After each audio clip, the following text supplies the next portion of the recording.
Shalom, thank you for joining us this morning for our Far Above Rubies Bible study. We give all praises to the Most High for this lesson.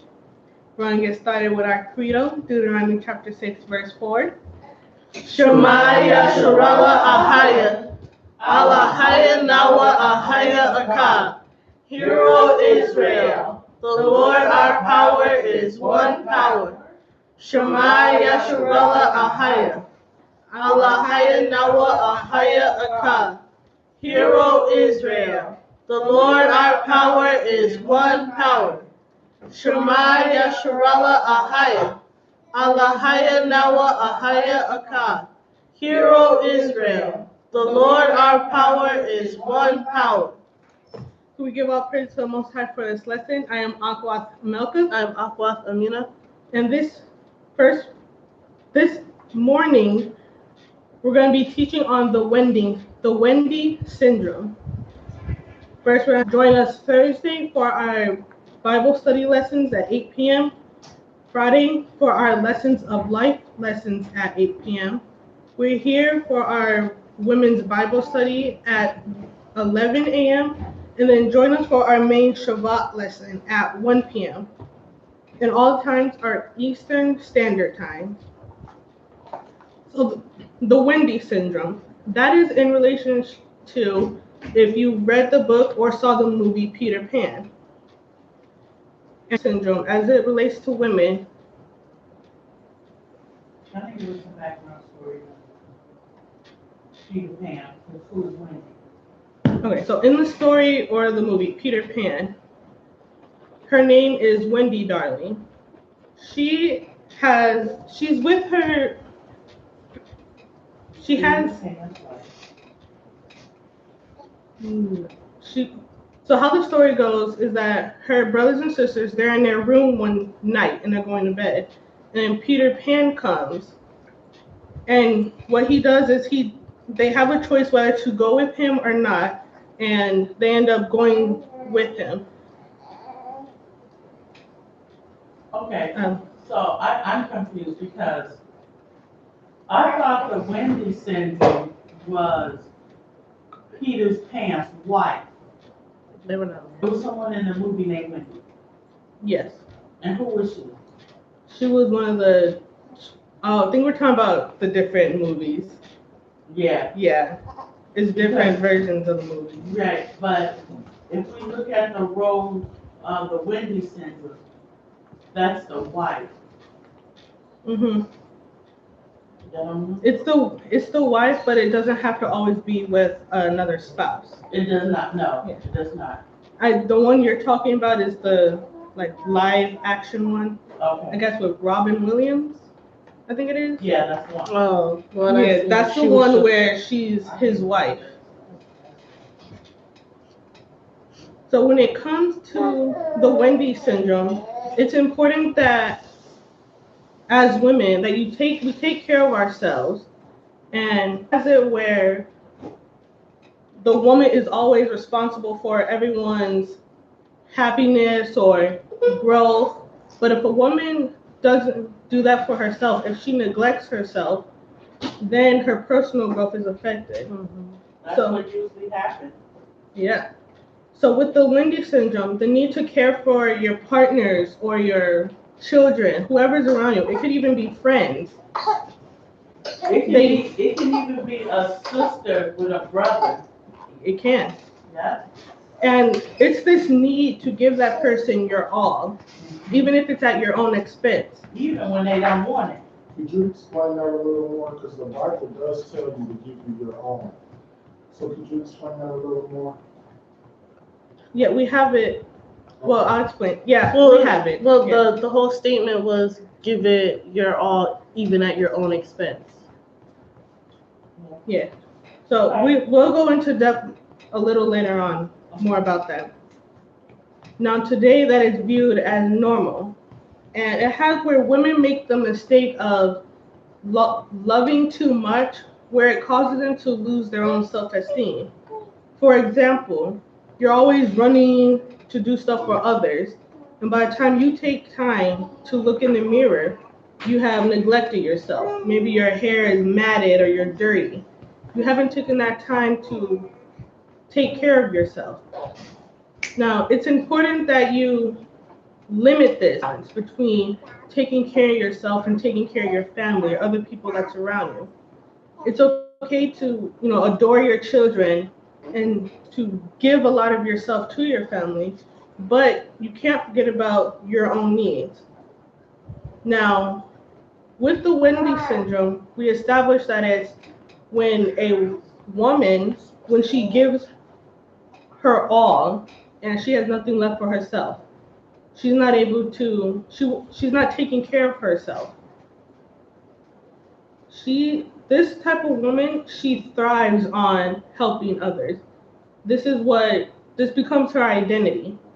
And we're going to see what happens when people that she's helping turns on her and how that affects her as well. Now, the Wendy syndrome, this type of woman is perfect for a Peter Pan. And again, this is relating back to, the book or the movie that many people have seen. Give a brief overview of Peter Pan, so people watching may not know. Yes. So if it's not in the Peter Pan syndrome, it's not just with a spouse. It can be, like we said before, with a brother or with a sister. Peter Pan syndrome is not just for males either. Mm-hmm. What is Peter Pan syndrome? We're about to explain that right now. So if whoever you're dealing with has Peter Pan syndrome, you might get the expression from them that they have a hard time making it in the world alone. Now, this is a person that their dishes might pile up in the sink, they won't wash them, or they'll avoid doing their laundry until they have absolutely nothing else to wear. Now, these people, they will let you make plans and the big decisions for them. They will neglect their household chores, or they might even neglect, childcare if they have children. They prefer to live for today, and they don't make any type of long-term goals, like marriage or staying with a job. They won't do that. These people also spend money unwisely. So if you have, let's example, a married couple, and the husband may take the money and just spend it, not tell you what's going on. It's a lot of immaturity along with that spirit. It is. And again, I use the man and the wife because that's one of the easier examples. But again, it could be a Peter Pan syndrome between sisters, brothers, cousins even. And these people, they have a lot of job loss because of tardiness or skipping work or coming up with these crazy situations on why they can't make it to work. They're leaving jobs because they're bored or they feel stressed or because it's too hard. Now, in some cases, this Peter Pan syndrome can come up in the form of unrealistic goals. So in 3 years, I'm gonna be a pro athlete football player, or like we said last week, I'm gonna be CEO of a company in 2 years when you just started working, maybe in the mailroom. Mm-hmm. With the attitude, the mood, and the behavior signs,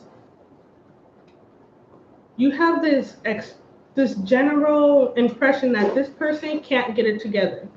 No matter what they do, they can't seem to get themselves together. They have this pattern of unreliability and flaking out. They have these emotional outbursts with stressful situations. They make excuses for others and they blame others when things go wrong. In some severe cases, they have a pattern of substance abuse, alcohol abuse, some type of addiction. It can even be to video games or, different things like that. Food. Now we have to remember the personalities of Wendy Darling and Peter Pan. Now Peter, he's a young boy who refuses to grow up, He doesn't want to have the responsibilities of an adult, and he seeks a life of adventure, without any ability or maturity.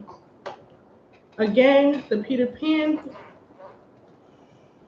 depicts an immature person.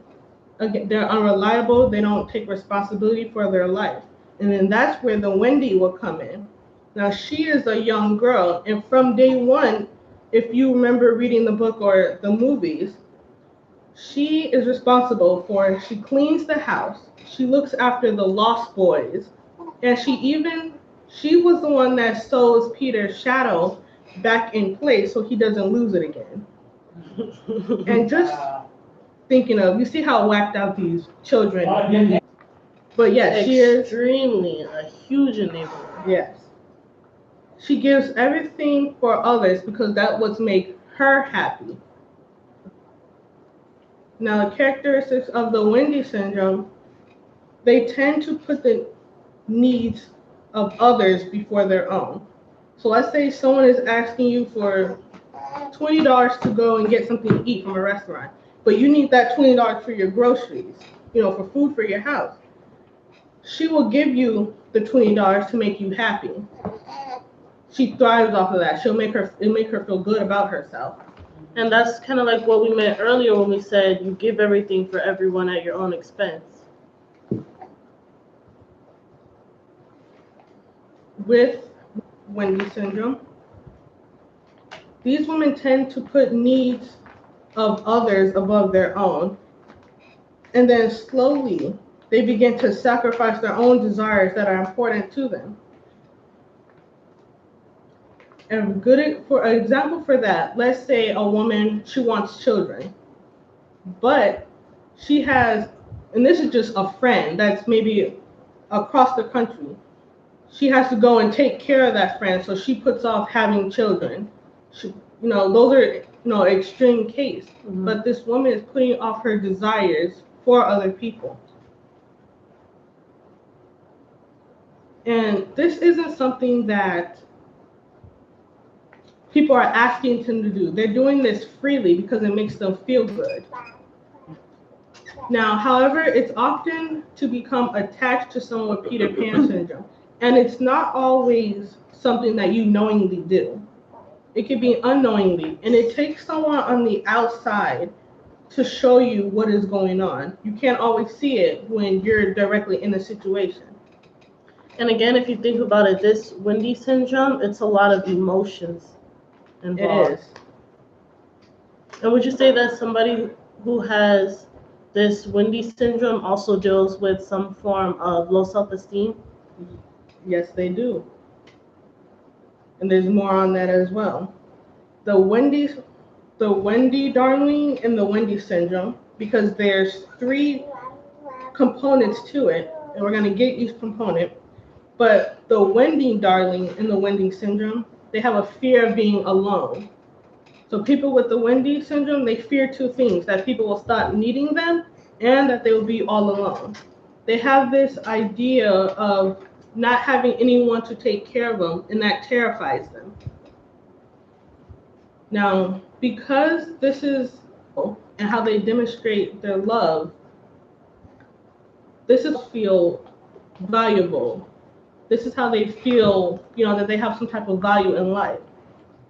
But we have to know that things change. One thing to keep in mind is that it is possible it's possible to care for others and to help others. But at the same time, there's going to come a time where you realize that people can be manipulating you. They notice that you're always running to help them. You're giving them whatever they want, and they'll manipulate you. And this isn't just with adults. This can be with children as well. They'll pick up on that. At some point, you'll start to feel like you're giving too much with nothing in return. And there's a day that's going to come where you feel frustrated and undervalued. And this is when the problems arise. So you're doing all this for people, and then they start to snap at you. They start to get angry. They retaliate against you. But let me just say something about the Wendy syndrome. It just don't start from, from whatever age. If you go to the background of this, from the door opener, it starts with a spirit of rejection. Because a lot of women who deal with this Wendy syndrome, and I know because I was one of them, you grow up, you rejected by either your mother, your father, or both. So come that rejection, out of that rejection, because you want to fit in, you want to be part of the crowd, you want to feel like you belong somewhere, what do? You start people pleasing. Mm-hmm. That's what rejection, people pleasing. And that's when that people pleasing come in, that's when you start doing any and everything to make people happy. So they will, to receive love. So they will approve of you because you're seeking your validation in them. Are you a good person? You want to be loved. You want their approval. And what happened is, what you were just saying, that they turn against you. So after you do people pleasing, when you're a people pleaser, people have no respect for you. So they will walk over you and use you like a doormat. And then what happens? Your well-doing becomes anger. You get mad. You get resentful. So you don't want to help people no more because you feel like, oh, they're just going to take advantage of me. They're going to use me like a doormat.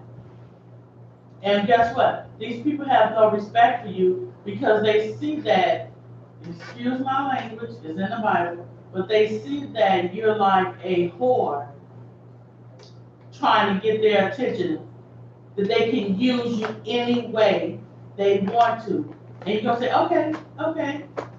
You're going to jump through hoops. You're going to find money where there's no money to get them what they want. You even find yourself lying. And you will even find yourself sinning against your child to please these people. And when you please these people, when you give them what they want, they will turn it against you. I never asked for that. Well, you did that on your own. And then you become angry and bitter. And then you will develop hatred for them.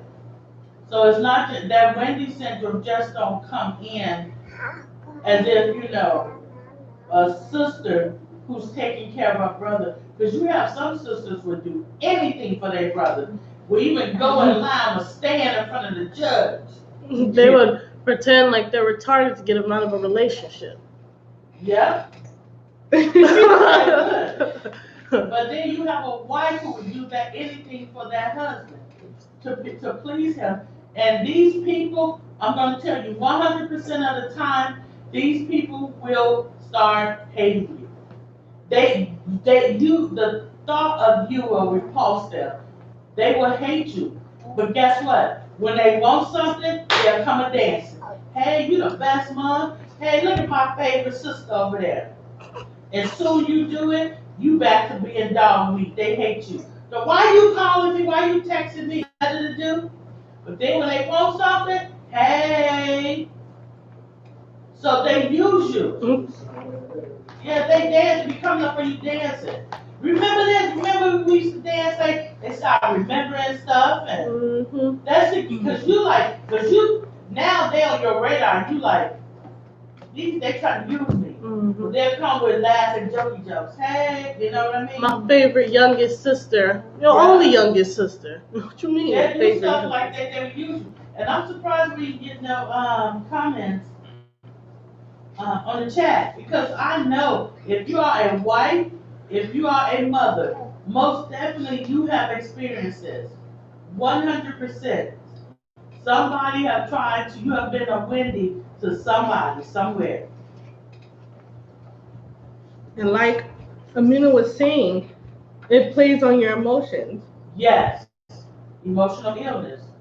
So when you start feeling frustrated and undervalued, that's where a possible depression could come in, or anxiety. You're feeling not loved and you're feeling neglected.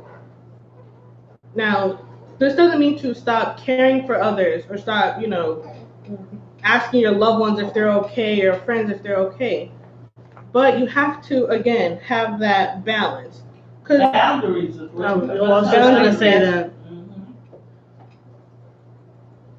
Your family, of course, is part of your identity.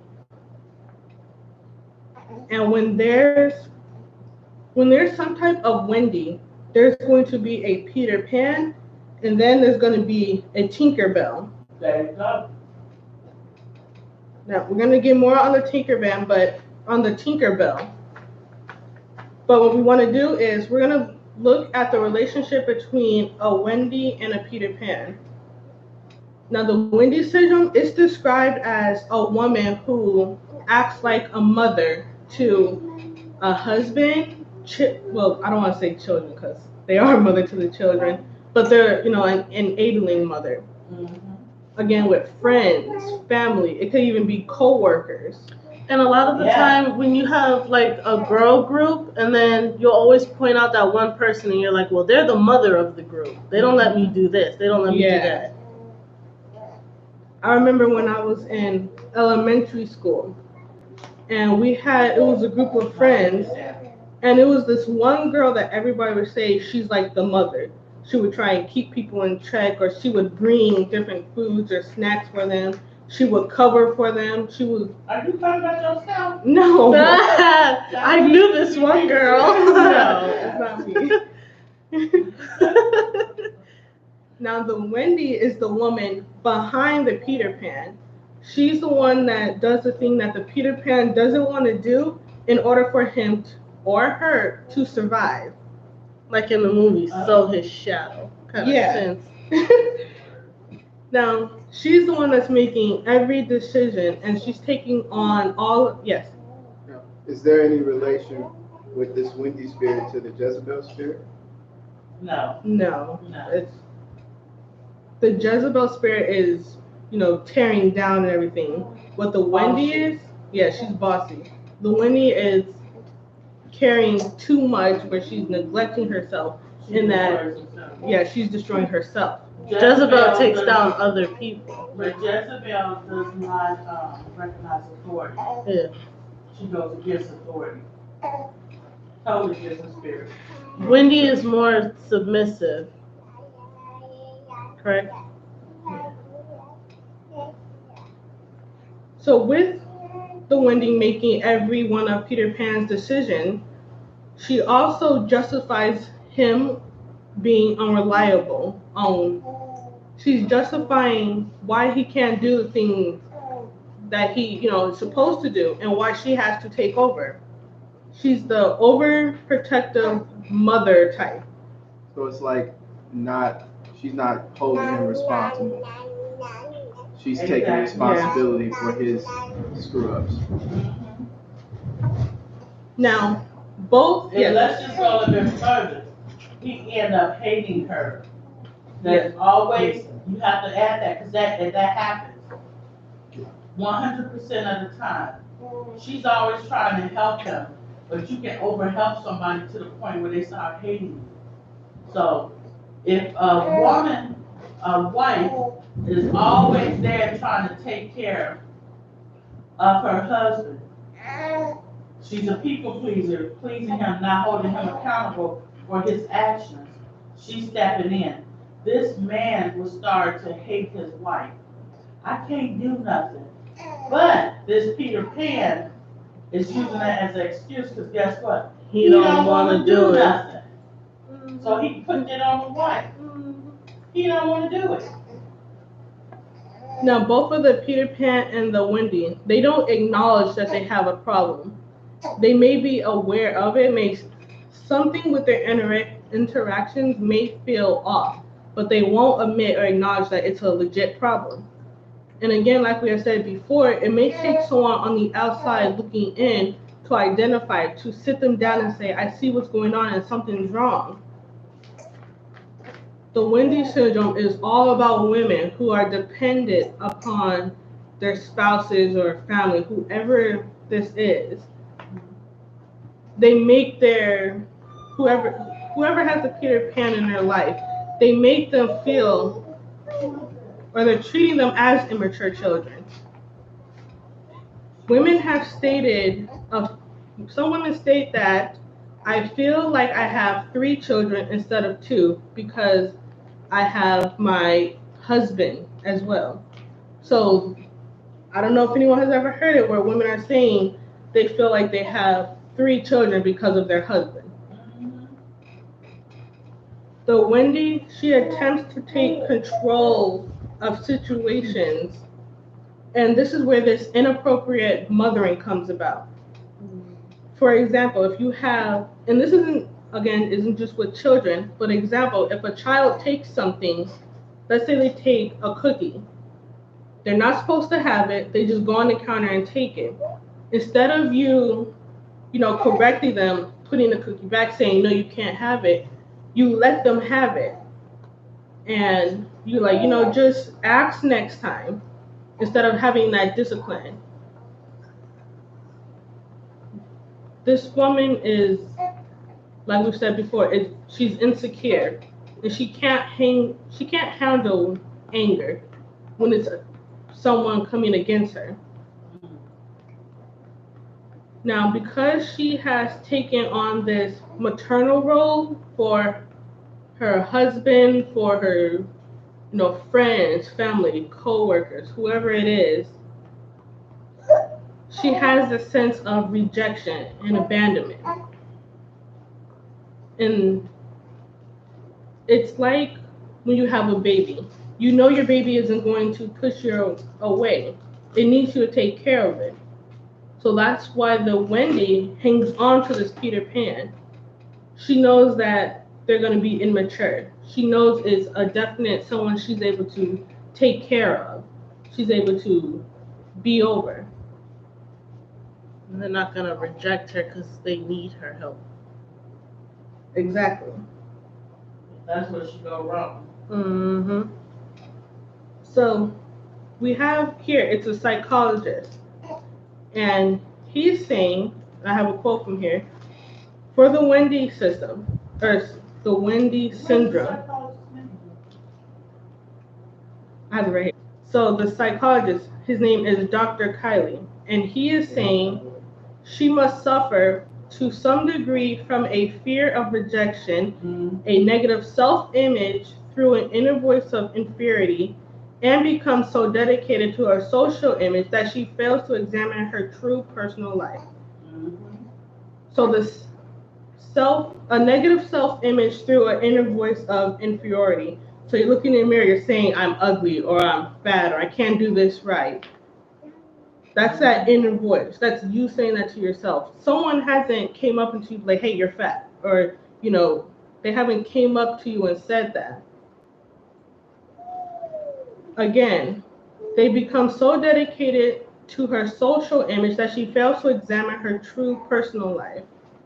So maybe she's trying to go after this big 10-bedroom home so she can have everyone there to take care of.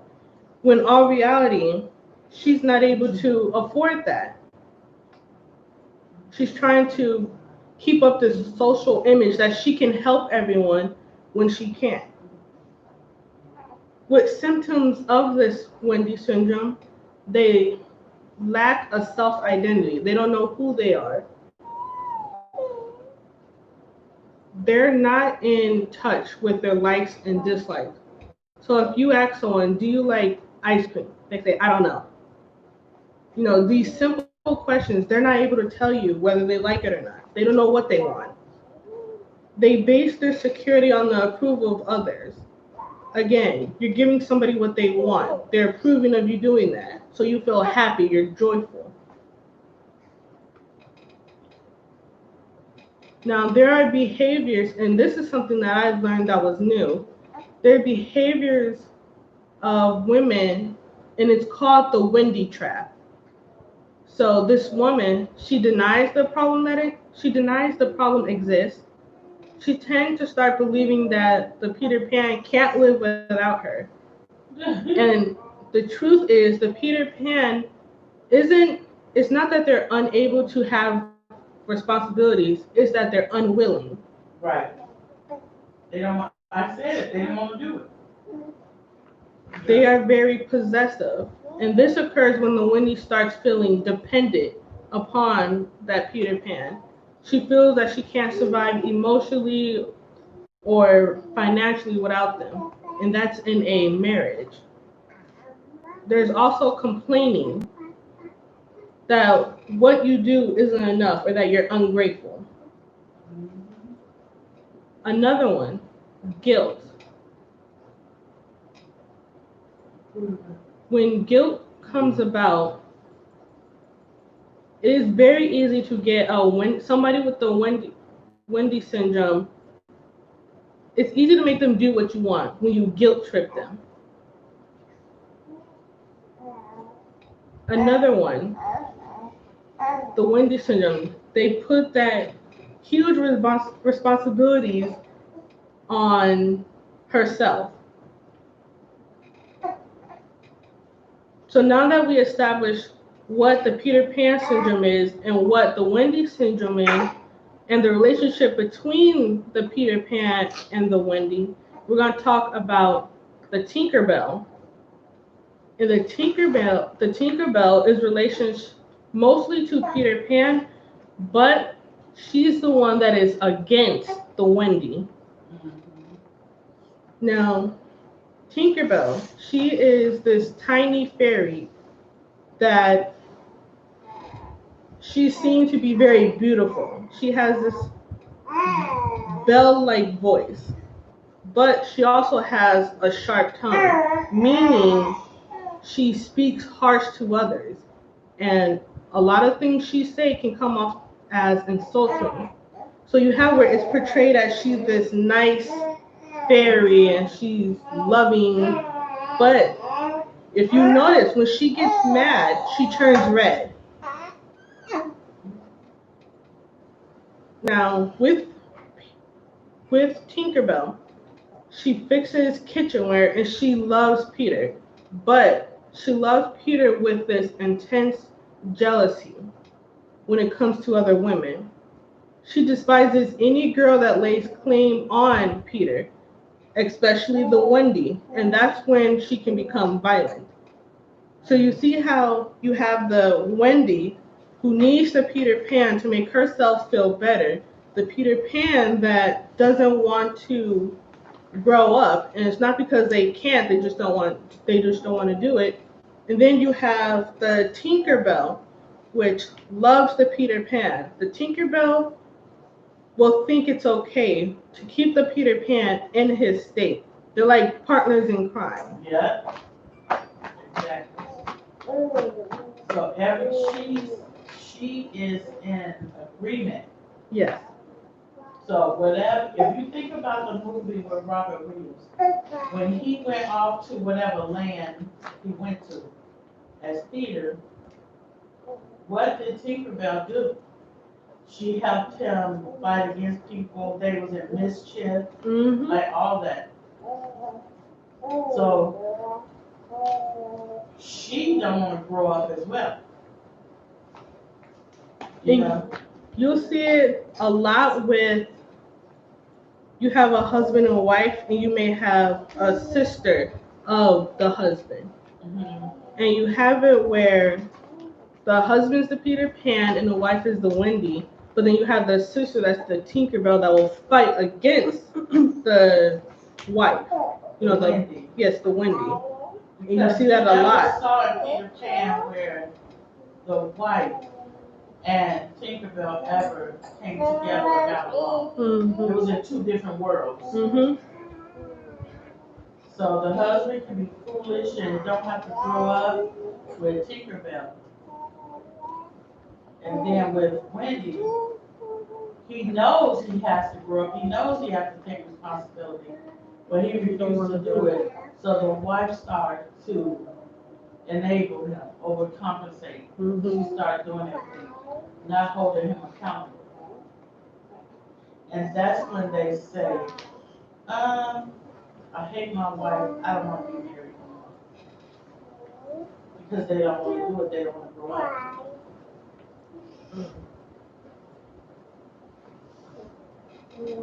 So with that, with the Wendy syndrome and everything that we have just said, the Bible teaches us to love ourselves, not depend on others for validation or to depend on others for self-worth.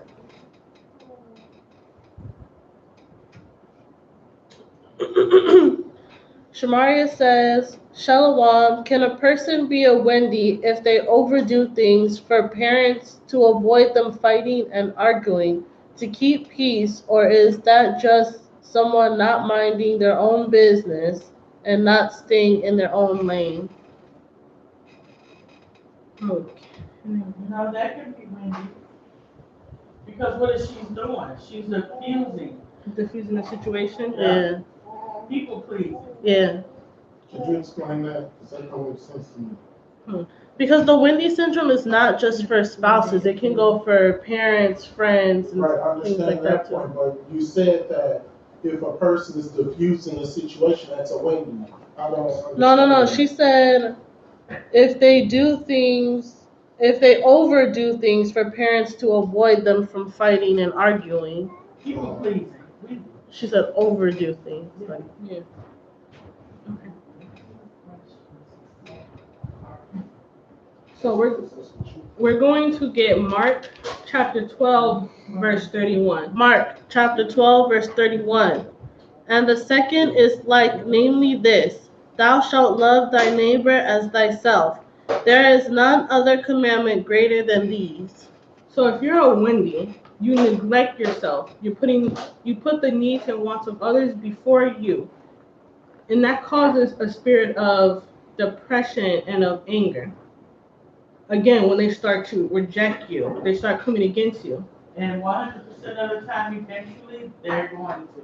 And you cannot love your neighbor like you love yourself if you're neglecting yourself to help your neighbor. That doesn't make sense.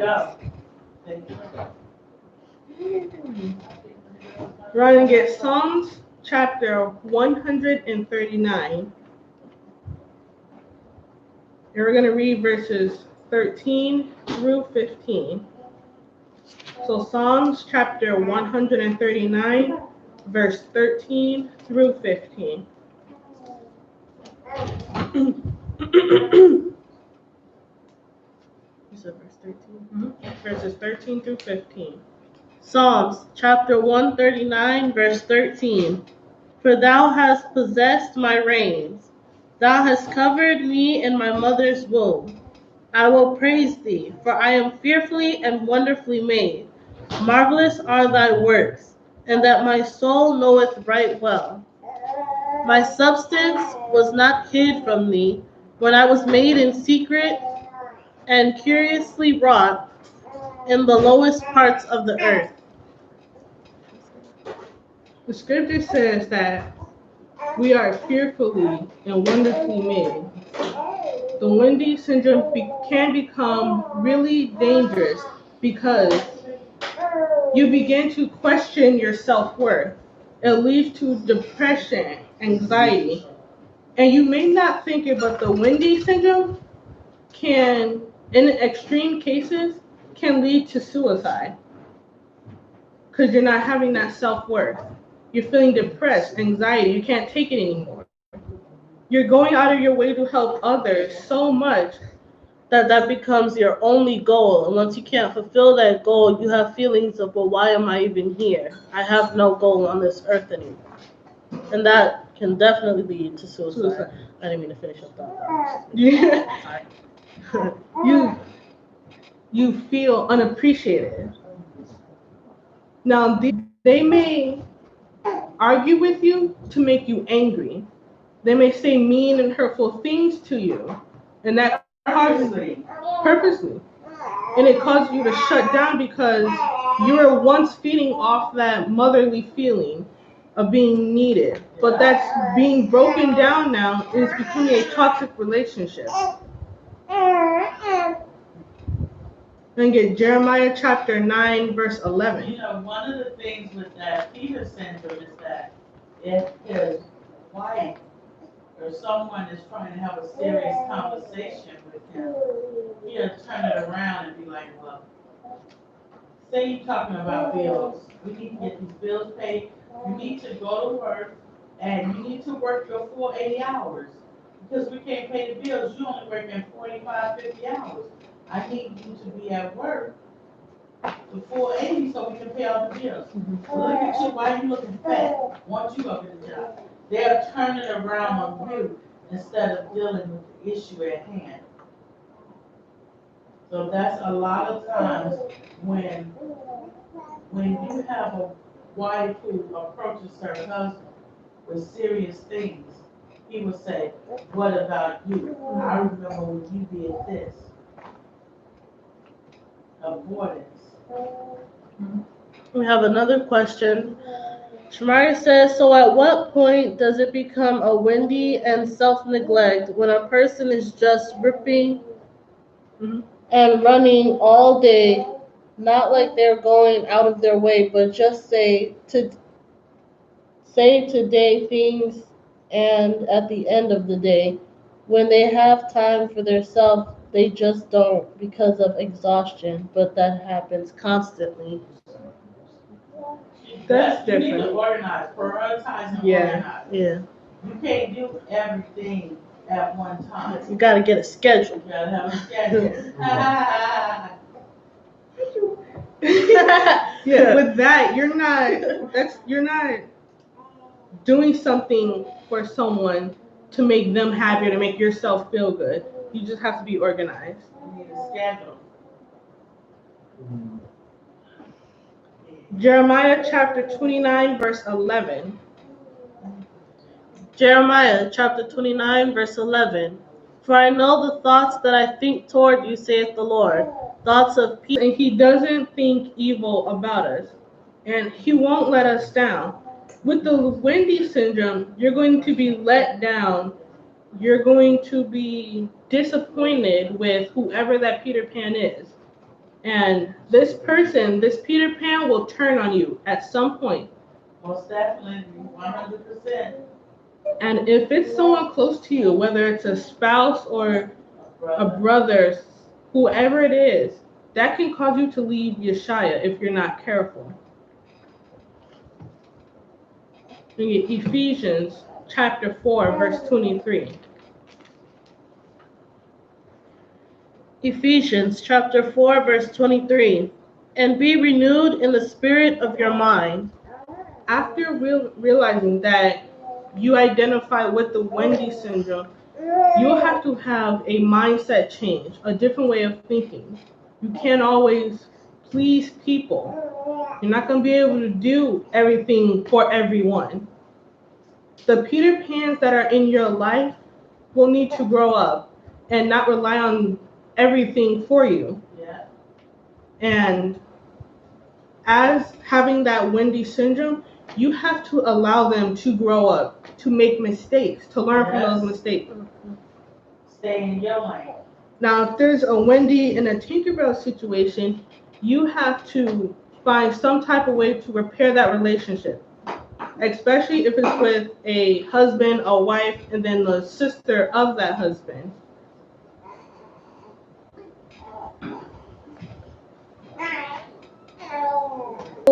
For that man to hate the woman because she doesn't operate as a Wendy or press them so they can become a Wendy like the mother, like a guy who always tells his wife, my mom owes this for me this way, or my would do it for me. So that's like you have the wife. She's not an enabler. She'll make the husband go out and do his job. She has expectations. The mother will come over every night with a plate of food for the husband. She's an enabler. She'll come in and she'll see that his room is messed up and she'll start cleaning it for him. She enables. So that would definitely be a Wendy situation.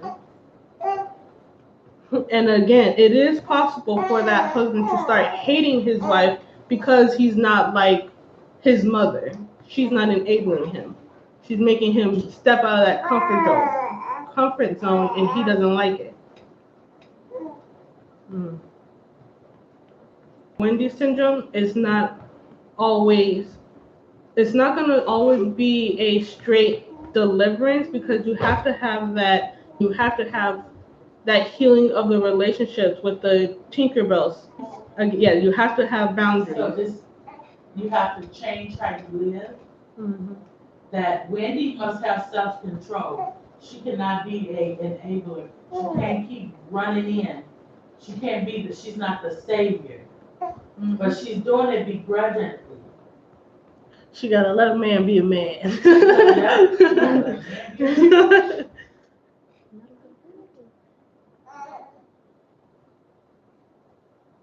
Okay. With that was the end of the Wendy syndrome lesson. Now we will get our woman of the Bible.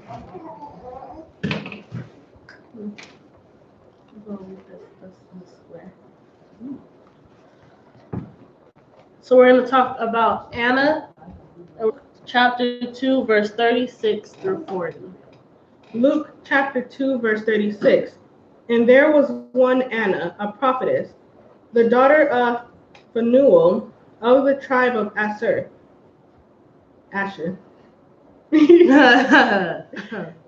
It's in the New Testament.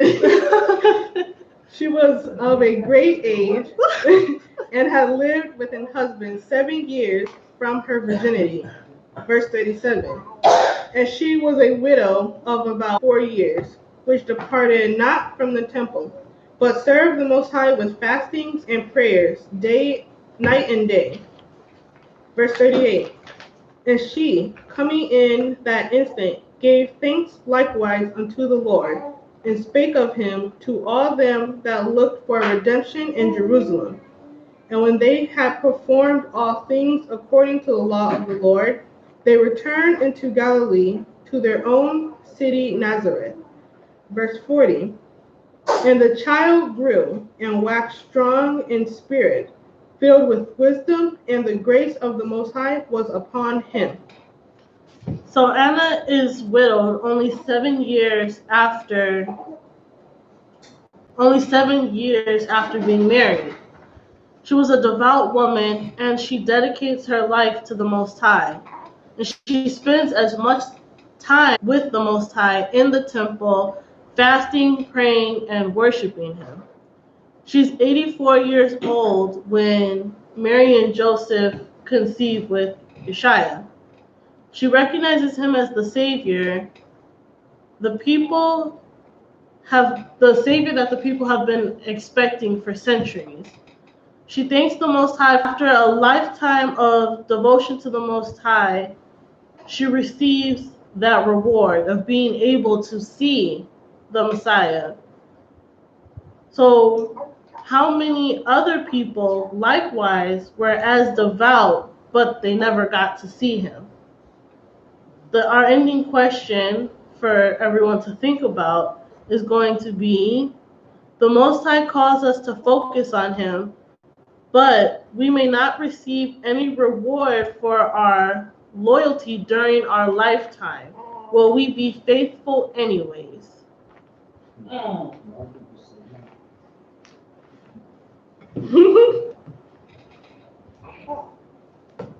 With that being said, we're going to end our lesson.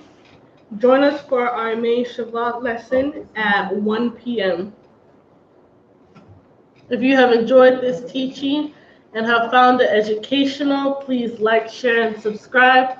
Also hit the bell so you can get all notifications when we go live. Kwam Yasharala. Kwam Yasharala. Oh, was there any questions? Oh, are there any questions? Any questions?